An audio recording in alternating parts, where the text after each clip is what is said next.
Hey everybody, Joseph Rothschild here, aka Mono Bluetron, back with another episode of 10-Minute Testing. So today, and probably next episode as well, we're going to be brewing with a card that I've instantly fallen in love with. It's called Lawnmowing Next Door, or in its English localization, the grass is always tastier on the other side.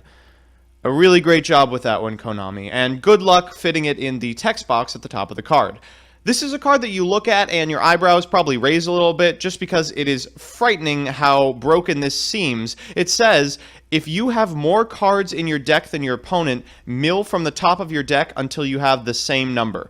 Now, in a format where you can all but guarantee your opponent is playing 40, 41, 42 cards, and you have the ability to play 60, if you play this on turn 1, you'll be milling 20 cards, and if you play it on turn 2, given how much decks draw and search these days, you'll probably be milling something like 35. That seems pretty powerful for me, and when brewing with this, the first thing I thought to myself was, what decks, firstly, have a lot of cards they want in the graveyard, and secondly, have a bunch of playables so that we're not drawing into bad, watered-down cards? And the first thing that jumped in my mind was Burning Abyss.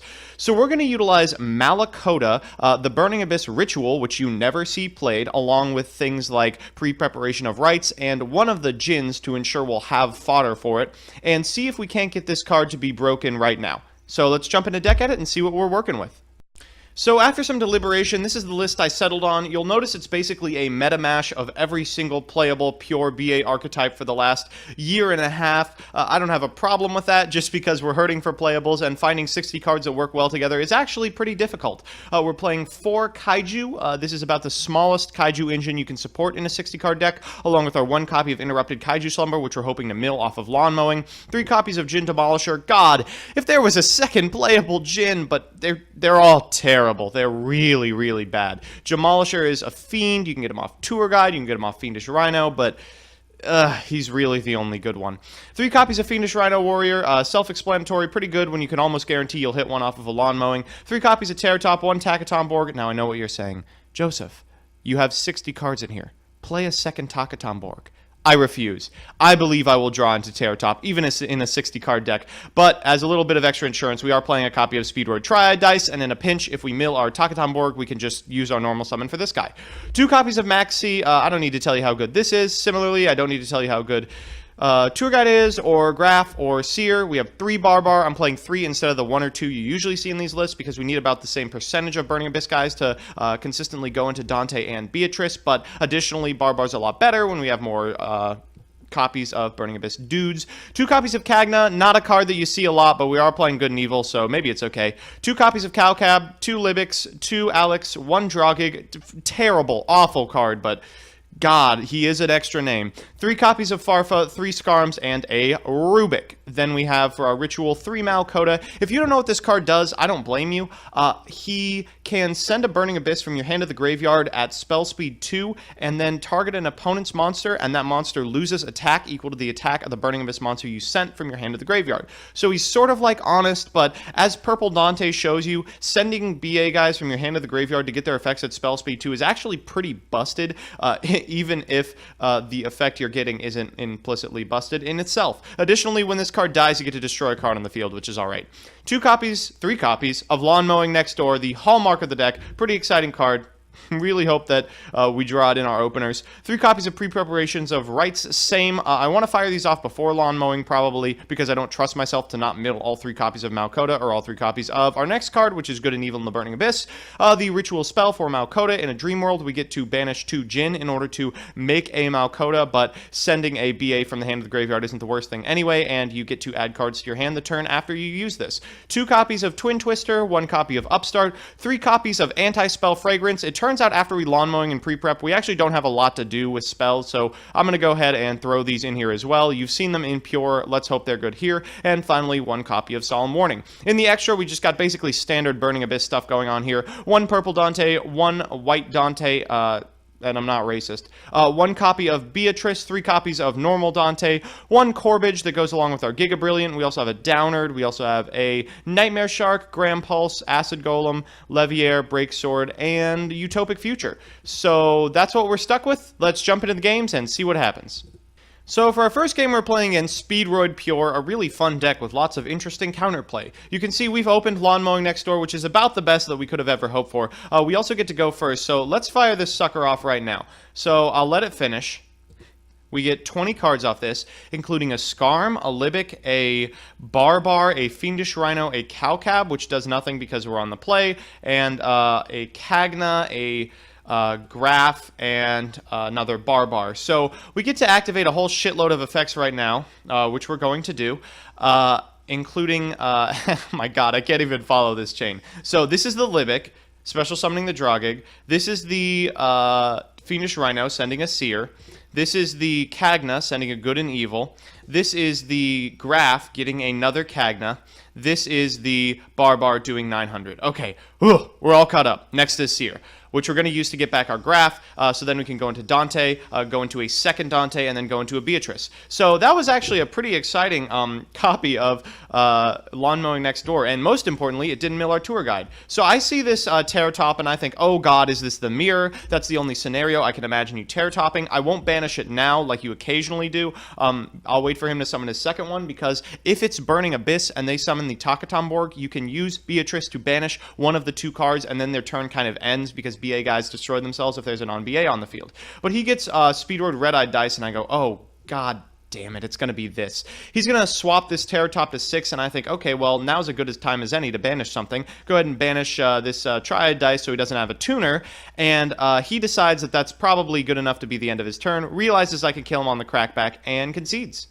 So that's what happens when we do draw Lawnmowing Next Door. Now, what happens when we don't? In fact, we have a pretty bad hand here. We've got Terror Top and Takatomborg, even in 60 cards. Boy, they are good at finding each other. However, at this point, I think I'm playing 2 Takatomborg, so I do get the fatty +1 off of this. We can make Beatrice with this hand, but we have a lot of dead stuff.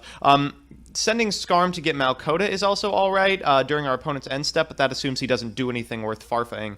We're going to go ahead and go into Beatrice turn 1. As always, our opponent is playing Dark Lords, which is a little concerning because this deck is good. He's going to send Superbia, then Allure of Darkness, then he Reasonings. I think I pick 8 here. Yeah, I pick 8. He ends up getting... what does he get? He gets Lucifer, which thankfully cannot be special summoned, so we don't have to worry about it. He's going to Ixhob, trade in. He's drawn a million cards, but no way to summon all of these guys. So at end step, we're going to use Beatrice in order to send Good and Evil. Then we're going to go ahead and use Beatrice again in order to send Dante and Seer. Use the Dante Seer effect to get Dante back to our side of the field and Seer in hand. Use Good and Evil to get Malacoda to our hand. Actually make Malacoda and normal summon Fiendish Rhino Warrior. This is a couple hundred points off lethal, but we have enough Burning Abyss guys in our grave that I can send Barbar in his draw step and win the game. Ba-boom! As fair as it has ever been. So after dunking on those two, we're now playing against Blue Eyes. Now, thankfully, he's bricked. He's got Maxi, Vanities, and a couple of trade-ins. Vanities is not great for us, but we do have Twin Twister, which can hopefully even the score.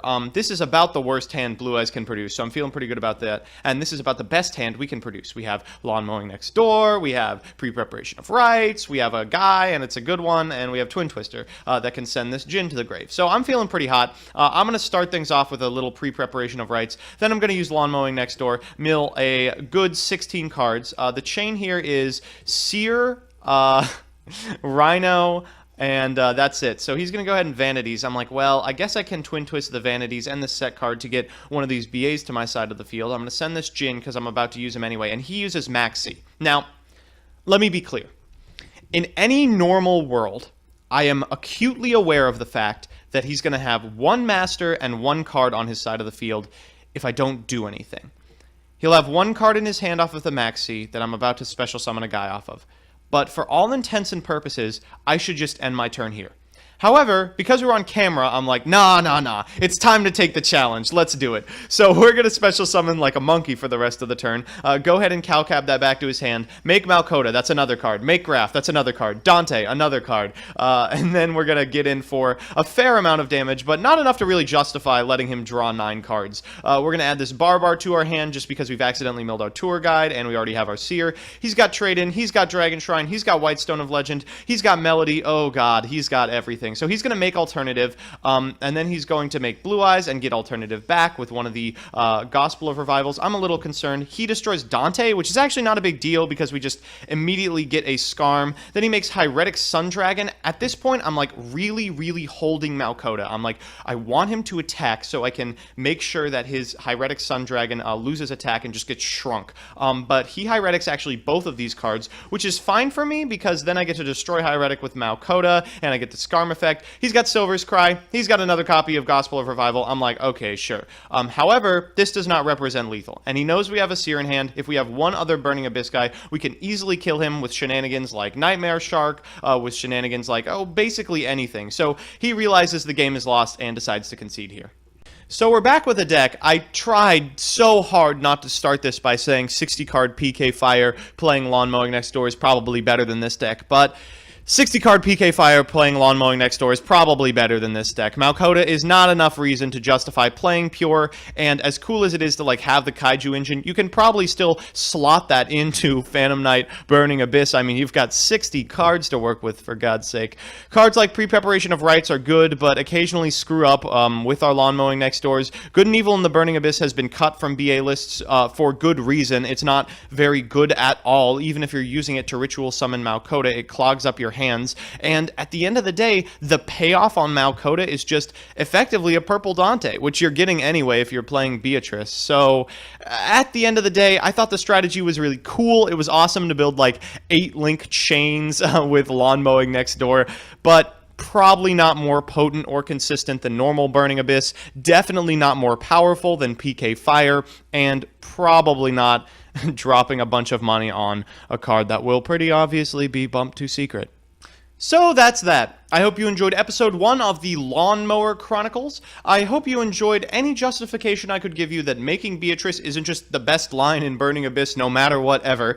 And most of all, I hope you just enjoyed the video. If you did, make sure to give me a like, a comment, or a subscribe. And if you want to see me play the decks I make on this show on stream, I'm on Twitch every Tuesday and Thursday from 9:30 a.m. to noon Eastern Standard Time. Links are in the description. And finally, if you want to see me play a certain deck or archetype on a future version of this show, let me know in the comments below and I will do my best to accommodate you. Otherwise, I will see you on Monday.